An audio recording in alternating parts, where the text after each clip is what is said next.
Kuja hapa na suti au nije nikiwa katika hali ya mazoezi, lakini nikaona mazoezi hayahitaji suti. Bwana Yesu asifiwe. Leo tunajifunza mazoezi kwa afya.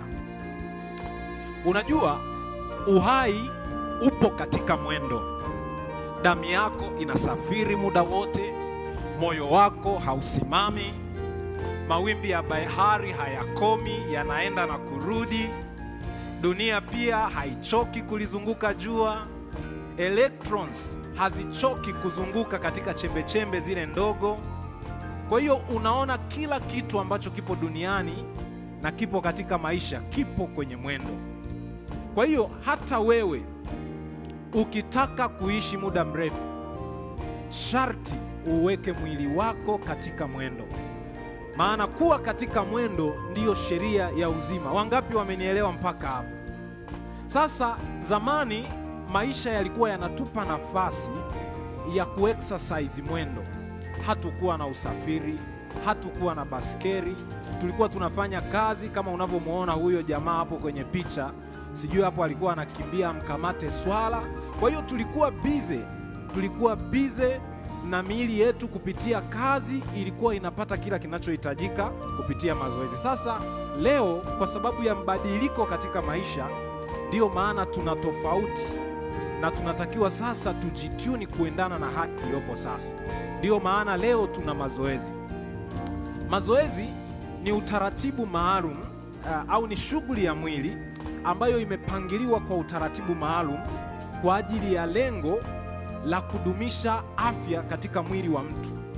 Na unaweza ukasema kwamba haya mazoezi huenda ni habari za wanasayansi, lakini hata Biblia imezungumzia mazoezi. Je, unajua kwamba Biblia imezungumzia mazoezi?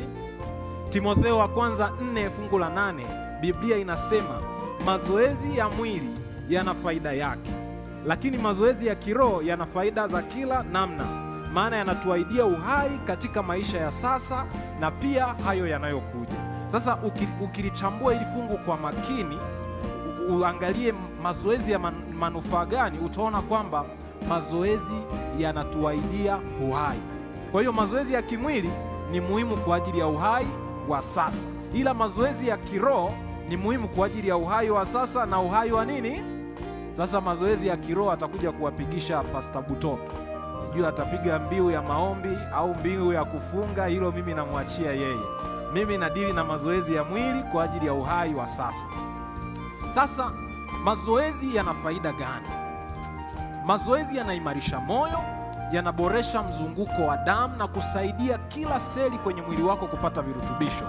Mazoezi yanadhibiti kiwango cha sukari mwilini, yanarekebisha uzito ili pale hasa unapoyatumia mazoezi, lakini pia ukawa unakula mlo bora kama nilivyokufundisha masomo yaliyopita.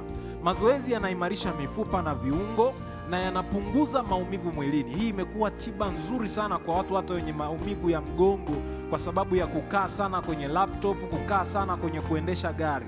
Yamesaidia watu wengi sana, hata mimi yamenisaidia. Mazoezi yanapunguza msongo wa mawazo na kuimarisha afya ya akili. Yanaongeza uwezo wako wa kustahimili changamoto, yanaboresha kumbukumbu na umakini wa akili, yanakufanya ujisikie mwepesi na mwenye nguvu. Sasa kuna aina kuu 3 za mazoezi. Moja, mazoezi ya cardio au aerobic. Haya yanaongeza mapigo ya moyo na kuboresha mfumo wa upumuaji na mzunguko wa damu.